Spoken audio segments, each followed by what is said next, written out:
I'm on a job today to do some stumping. Over the winter, this client had a bunch of trees taken down up here, mostly pine trees, a couple of hardwoods in here, but basically everything's under 1.5 feet diameter. So a lot of small little scraggly stumps and some larger ones in there, but nothing too giant. So the plan is to stump all of this, get all the stumps exported, and then do a rough grade and cleanup so that they can maintain the space with the mower for the summer so it doesn't get crazy overgrown. And then possibly in the fall, come in here and do some loam and seed. Just all depends on the weather and the budget. But for now, we're just trying to get it so that it's maintained. Over here, there aren't any stumps. However, they'd like this area regraded, so I'm gonna focus on that after. And first start with this section over here.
Well, of course, 5 minutes into the job, I broke a hose. So unfortunately, in these claws, the feed hoses are right behind here, and something got in the back here. I'm guessing part of a stump or a stick.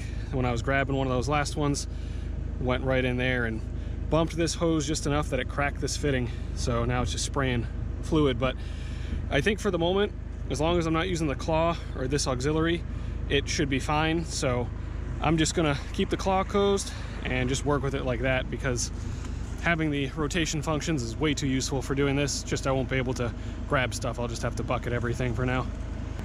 And luckily, since this is solely on this, I can actually close it, swap the diverter, and then I won't be getting any fluid going through there at all. And then I should still be able to use the CMP grapple if I have to load some stuff out tomorrow, because of course it is the weekend, so no one's gonna be able to look at this probably until a week or so from now would be my guess. So definitely don't want to have that much downtime.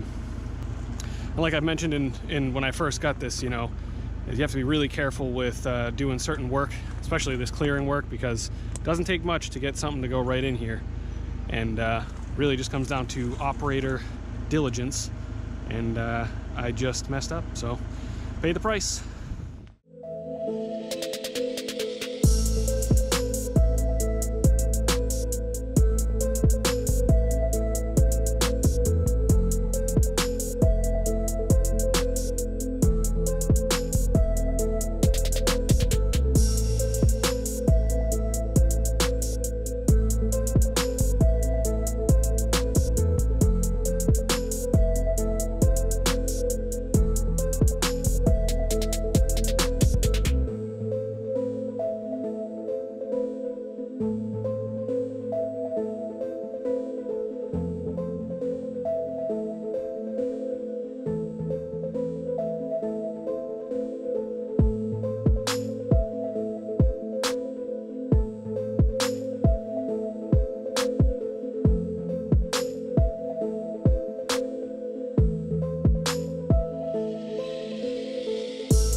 Well, that takes care of, I think, almost all the stumps in here. I'm sure I'll find a couple more here and there while I'm cleaning stuff up and moving stuff around.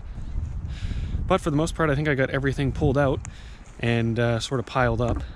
I would have moved all of this into a pile had the back gripper not blown a hose, but the next time I'm going to come over here, I'm going to bring the dump trailer and the CMP grapple anyway. And once I got that thing, it'll be way easier to just take all these things, lop them up in a pile over here so I can just keep loading them out into the trailer. So then after I get all those things piled up and start loading those out, I'll bring the skid steer in, and I'll probably bring over the bucket with the Harley rake, and that'll let me do some grading and then churn up any of this other excess material on the top, beat it up and get it out of the way. My only concern doing anything with a landscape rake with this kind of material is all of these roots. They love to get tangled up in the tines on that thing, and it is a nightmare getting them out, especially when they shove themselves through the cage. So it works really well on like this type of material where it's all small stuff and it breaks up, but as soon as you hit any of those big roots, it really tangles up on them, and it's not a fun time. And I think this is the first big job I've kind of done with the tilt rotator and the ripper and stumping, and I think it worked just as well as if I didn't have it on. It's really nice to be able to get the angles with the ripper so I can actually get a lot more roots with it, even with less power. And overall, it just makes it so much nicer to even just clean up after, especially with the ripper on, because you can turn it into a mini plow with the side, and works out nicely. But of course, being that there's so many exposed parts on it, as I've talked about, you got to be really mindful of how you're jamming that in the ground and how you're moving stumps around, because if any of those roots from the stumps come up and go right through the center of that thing, it's no good. So I was somewhat diligent, but I was pushing stuff around a lot and just trying to get stuff done because time is of the essence. So back the next morning with the dump trailer and the grapple, so get that on there and start chucking stumps up here.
that trailer pretty full.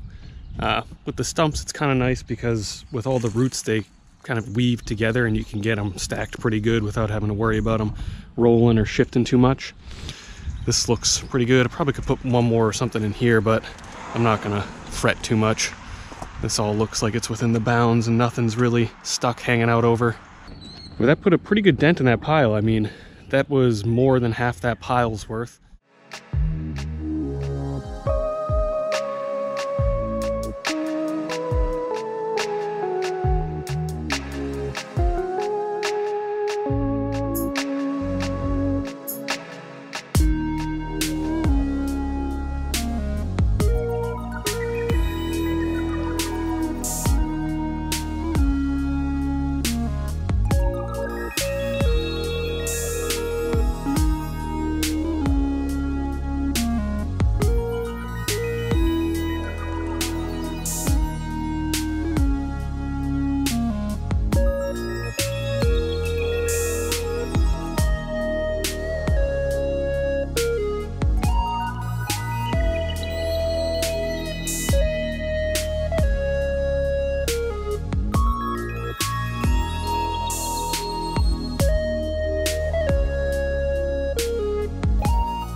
Swung home, grabbed the skid steer with the bucket and the Harley rake, and we'll kind of see how this goes out here and see if we can get all this stuff kind of piled up in the front here, because I didn't really have enough material to make another trip, so figured I might as well try and strip out as much as I can to make some full trailer loads.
really love that attachment.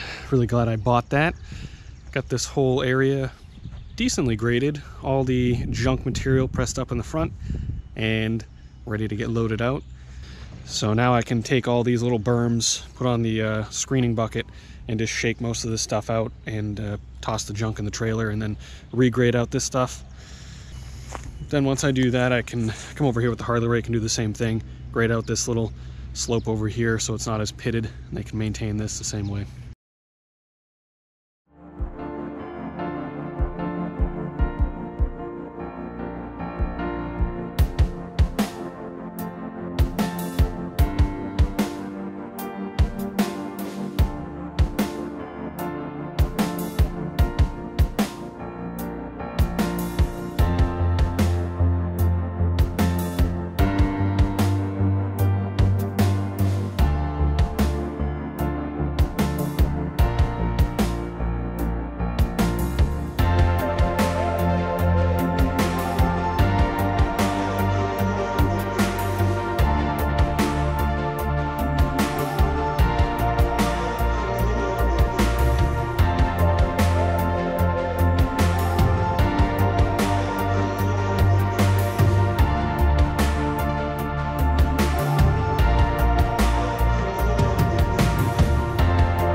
I'd say that worked out pretty well. Got almost everything out with the Harley rake and bucketing and grappling and sorting with the sorting bucket. So the only thing that's really left are, of course, some rocks, some of the smaller debris that just falls through those items. But of course, like I mentioned in the beginning, this is just a rough grading, rough clearing, and not particularly for installing a lawn right on top of this. Though the client said they're probably going to put grass seed over this and just kind of maintain it as it is, just for budgetary reasons. So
Well, that does it for this one. Got everything all stumped, all the big stuff out, raked it. Still some decent topsoil up there, and this will let them throw some grass seed down on it, drive over it with the mower as stuff grows up, and not have to worry about hitting every single thing underneath the sun. As I mentioned before, all of these small roots that are sticking up, they're gonna air dry and get brittle and crack off. So those will all naturally disappear as time goes on, especially being out in the sun like this. So hopefully we get some good weather this season, and they might get some grass seed down now and get something going, or try it out in the fall. But either way, looks a whole hell lot better than it did before.